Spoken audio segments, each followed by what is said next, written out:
हा ट्रेड माझ्या सेटअपमधला नसून मी फक्त प्राइस ॲक्शन कसं वर्क करतं हे बनवण्यासाठी घेतलेला ट्रेड आहे.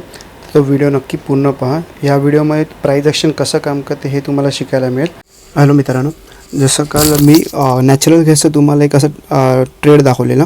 ठीक आहे, मार्केट अप ट्रेंडमध्ये गेल्यानंतर ठीक आहे त्याने एक डब्ल्यू पॅटर्न बनवला. जसं मार्केटने हावाला हाय ब्रेक केला ना, तर त्याला वरती जायचं असेल तर इकडे तो साईडवेज होऊन वरती गेला असता.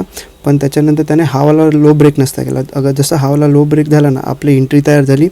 आपला एस एल याच्यावरती एस एल गेला आणि 1:1चं आपलं टार्गेट ठेवलं आहे. आता बघूया तो कंप्लीट होतो की नाही. कंप्लीट झाला की मी तुम्हाला परत आणीन स्क्रीनवरती आणि बघूया. जसं तुम्ही पाहाल 50%च्या आसपास माझा प्रॉफिट आला आहे बरोबर. पण तुम्ही माझा प्रॉफिट बघाल एंजलवरती तर मला 410 रुपये प्रॉफिट मिळालं. ठीक आहे, आता मग माझा पॉईंट ऑफ व्ह्यू असेल तुम्हाला सांगतो.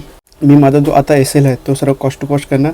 ठीक आहे, मग त्याच्यानंतर इथून रिव्हर्स झाला माझा एस एल गेला तरी मला फरक पडत नाही. आणि त्याचप्रमाणे समजा मार्केट इथे आलं ना तरी पण मी माझी पोझिशन स्क्वेअर ऑफ करणार नाही, कारण ऑलमोस्ट त्याच्यामध्ये फक्त 800 रुपये प्रॉफिट होऊ शकतो मॅक्झिमम. त्यामुळे पण इकडे आलेला तो लगेच होणार नाही. त्यामुळे मी काय करणार, माझा कॉस्ट टू कॉस्ट असेल. त्याच्यानंतर मग मार्केट कुठे गेलं आता बघा, माझं एक क्लिअर आहे. मी घेतले तर 800 रुपये घेईन मार्केटकडून किंवा मग कॉस्ट टू कॉस्ट निघेन. ठीक आहे, 400 रुपये घेऊन मी तर निघणार नाही. आणि हा फक्त ट्रेड तुम्हाला दाखवण्यासाठी होता, कारण मी काल एक नॅचरल गॅसवरती एक व्हिडिओ बनवला तर लोकांना वाटलं काय पेपर ट्रेडवरती काय कोणीही ट्रेड करू शकतं. त्याच्यामुळे मी तुम्हाला एक लाईव्ह मार्केटमध्ये दाखवलं की प्राइस ॲक्शन कसं काम करतं. ठीक आहे, आता सध्या तर माझा त्याच्यामध्ये काय लॉस होणार नाही. प्रॉफिट आला तर 800 रुपये होईल, नाहीतर मी कॉस्ट टू कॉस्ट निघेन. दोघांपैकी एकच होईल. आता हे फायनल रिझल्ट आपण आता बघूया. जसं मी तुम्हाला सांगितलं की प्राइस ॲक्शननुसार आता हा डाऊन साईडला मार्केट जाणार. आणि तुम्ही बघा इकडे माझा इथे 1:1चा टार्गेट हा कंप्लीट झाला बरोबर. त्याचप्रमाणे आता तुम्ही वाट बघत असेल की मला प्रॉफिट किती झालं. ठीक आहे, तर मी तुम्हाला माझा प्रॉफिट दाखवतो. अगर तुम्ही राईट साईडला बघाल माझा जो प्रॉफिट आहे तो कॉस्ट टू कॉस्ट निघून गेला. तर ॲक्च्युली मी बघितलं नव्हतं मार्केट, तर मला काय वाटलं माहिती आहे, हे बघा जसं इथून जे मार्केट रिव्हर्स झालं नाही ह्याच्यामध्ये माझा ट्रेलिंग एस एल गेला असेल.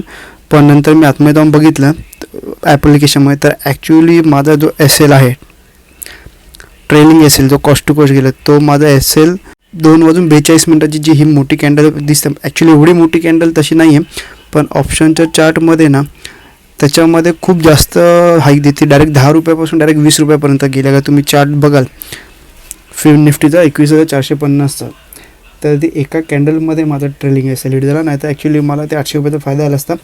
पण ठीक आहे, मी काय ते फायद्यासाठी नाही म्हणजे प्रॉफिट बुक करण्यासाठी नाही घेतलेलं, ते फक्त तुम्हाला दाखवण्यासाठी हा ट्रेड घेतला की जसं काल मी पेपर ट्रेडमध्ये प्रॉफिटेबल राहिलो तसंच ह्याच्यामध्ये मी प्रॉफिटेबल राहतो की नाही. ऑलमोस्ट मी प्रॉफिटेबलच होतो, पण मी माझा ट्रेलिंग एस एल केला म्हणून मोस्टली मी ट्रेलिंग एस एल करत नाही. मी इथं स्टॉप लॉस देतो नाही तर टार्गेट घेतो, दोघांपैकी एक घेतो. व्हिडिओ आवडला असेल लाईक करा, चॅनलला सबस्क्राईब करा. आणि तुम्हाला अजून काही डाऊट असेल तर मला तुम्ही नक्की कमेंट्स करू शकता. ओके, धन्यवाद.